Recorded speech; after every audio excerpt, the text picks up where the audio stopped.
Ramakrishna mission में भर्ती हुई, जो 8-10 दिन वो, तो उनका जो दुलार मिल रहा था ना, वो हृदय में जो आनंद प्रकट का, ऐसा लग रहा था मेरे प्रभु स्पर्श कर रहे हैं।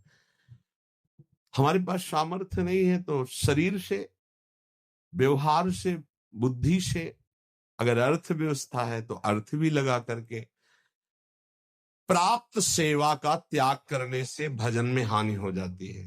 प्राप्त सेवा, अगर कोई पशु पक्षी मनुष्य ऐसा है जिसके सानिध्य को भगवान ने दिलाया, जैसे पूज्य भाई जी से हनुमान प्रसाद पोद्दार जी महाराज, एक वयोवृद्ध टीवी के रोग के जिनको घर वालों ने निकाल दिया था, वो ऐसे ही रोड के किनारे, बहुत ही बुरी दशा थी।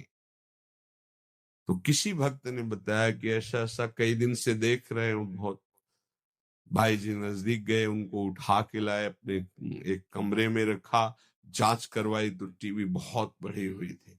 अच्छा, ये संक्रामक रोग होता है, जैसे थूक आदि, तो सब वो ऐसे दस्ताने और मास्क लगाकर भाई जी ऐसे ड्यूटी बंधी की 2-2 घंटे 3-3 घंटे सब इनकी सेवा में रहेंगे।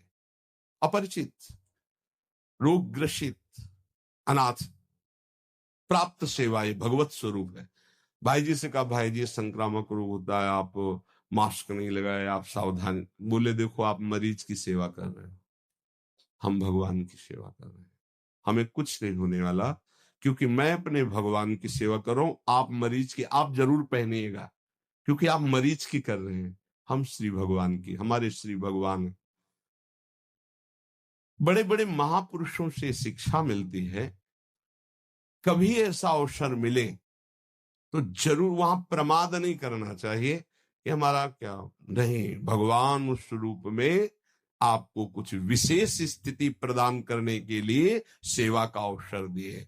ये चौथा, प्राप्त सेवा का कभी त्याग ना करें।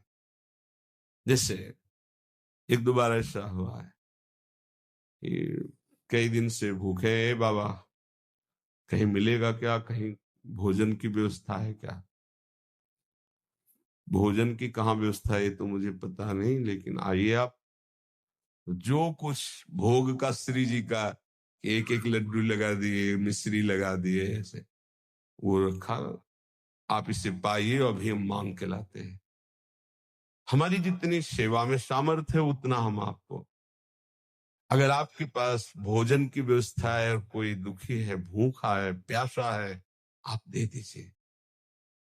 कोई ठंडी में कांप रहा है, आपको लग रहा है कि इसको जरूरत है, वास्तविक वो निरपेक्ष है, अपना शाल, अपना स्वेटर पहन, फिर आप देखिए आपको हृदय में कैसा आनंद, कैसे आपके सुकृत उदय होते हैं। बहुत रहस्य की बात है। प्राप्त सेवा का त्याग करने से श्री जी के भजन में विक्षेप पड़ जाएगा और उपासक का भाव क्षीण हो जाएगा। वो चाहे किसी पशु पक्षी की हो या किसी मनुष्य की, अगर सेवा प्राप्त हो गई है तो उस समय उपेक्षा ना कीजिए, ये तो ऐसे संसार है, सब भोग नहीं। आप पूज्य राधा बाबा के पावन चरित्र में अवध धाम कनक बिहारी जी के दर्शन कर ले, रास्ते में गधे के रूप में, भगवान ही सब रूपों में, तो बहुत ही घाव कौआ ऐसे जिंदा नोच रहे थे।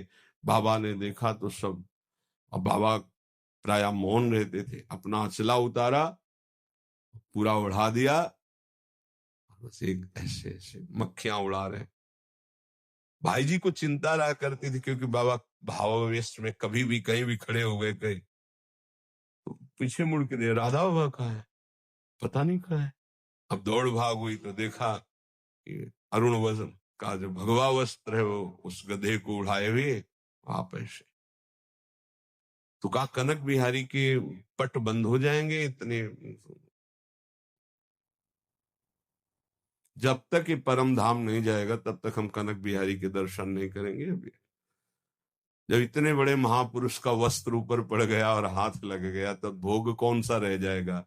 प्रारब्ध क्षय हुआ, शरीर पूरा हुआ, अवध धाम में शरीर पूरा हुआ, वो भगवान को प्राप्त हुआ, क्योंकि महाभागवत बैठे हुए दुलार कर रहे। ये पशु पक्षी कोई भी, प्राय महान भागवतों में दृश्य देखा गया। पांचवा, भारी दुख उपस्थित होने पर भी किसी से सहयोग ना मांगे। भक्त, हमें नहीं मांगना, हमें प्रभु की तरफ देखना। अगर उनकी तरफ से कोई भेजा हुआ है तो मानते हैं कि निमित्त बनाकर प्रभु ने इसको भेजा है, हमारी कोई पर्सनल मांग नहीं, पर्सनल संबंध नहीं। तभी आप भगवत भाव को जान पाएंगे कि कितनी कृपा हम पर है। अपना भारी से भारी समस्या में केवल संबंध प्रभु से रहना चाहिए, किसी अन्य के प्रति हमारा भाव ना जाए। ये अध्यात्म है, इसे ठीक से समझ लीजिए। भारी से भारी दुख उपस्थिति होने पर भी हम किसी से सहयोग ना मांगे, अन्य किसी से। हम उसको जितना निवृत्त कर सकते हैं जो व्यवस्था दी प्रभु ने, नहीं तो हम प्रभु की तरफ देखते हैं। सच्ची मानना, बड़ी से बड़ी व्यवस्था एक क्षण में वो प्रभु कर देते हैं। निमित्त किसी को बना दे, तब आपको लगेगा ये श्री जी के द्वारा किया हुआ विधान है, मेरे द्वारा नहीं। छठा, तुम्हारे पास जो भी वस्तु है, जो भी पद है, जो भी संपत्ति है, वो केवल श्री भगवान के द्वारा दी हुई है, वो श्री भगवान की है, ऐसा भक्त प्रतिपल मानता है।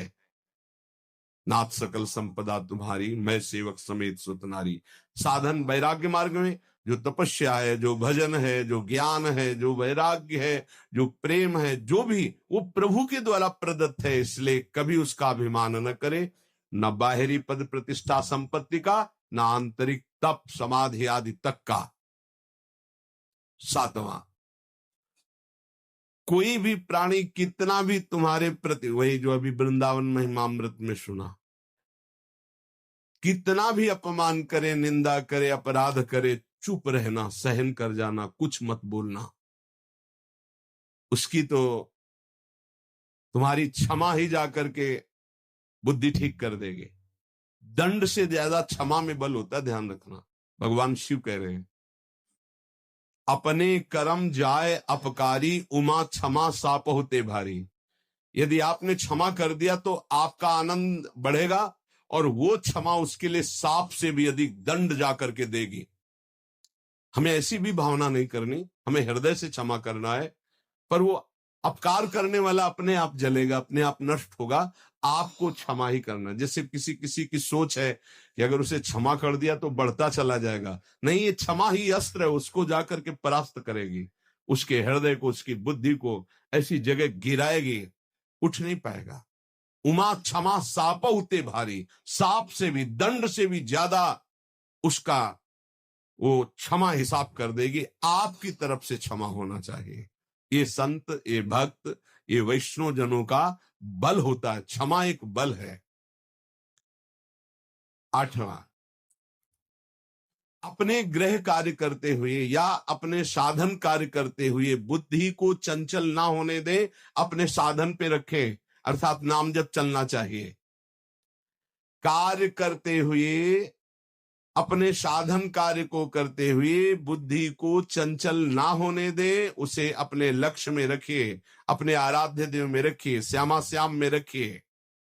नवा, मृदु भाषण कीजिए, कभी कठोर भाषण, उद्दंडता पूर्वक ऐसे शब्द न निकल जाए कि किसी के हृदय में चोट पहुंच जाए, किसी का हृदय दुखी हो जाए। ऐसा नहीं बोलते। बहुत संभाल के भक्त को बोलना चाहिए। आपकी वाणी नाम जप करती है, इसलिए कोई ऐसे शब्द ना निकले। बहुत भूल हो जाती, कभी कभी ऐसे शब्द निकल जाते हैं जिनको फिर बाद में बड़ा पश्चाताप होता है। यद्यपि हितकर भावना से ही निकलते हैं, पर वो नहीं निकलने चाहिए, क्योंकि भजन करते हो सत्य हो जाएगा उसके ऊपर। मान लो धाम वास करते हो, भजन करते हो, आपने शासन के लिए ही बोल दिया कि भोगोगे, दुर्गति हो जाएगी, मान लो, नहीं बोलना। तो भाई ऐसे चलने से ऐसा होता है, ऐसे चलने से ऐसा होता, बस भोगोगे, दुर्गति हो जाएगी, समझ नहीं पा रहे आप, सीधे उसको दंड विधान दे रहे हो। ऐसी गलती हो जाती है। आप जितना भजन करते हैं वो भजन कोई साधारण नहीं। आप जो राधा राधा बोलते हैं, मधुर भाषी रहिए, किसी को ऐसा न निकल जाए कि उसको दंड भोगना पड़े तो आपका भजन क्षीण हो जाएगा। प्रार्थना करते हैं कि आपके पास अगर भजन है तो कभी किसी को दंड विधान मत सोच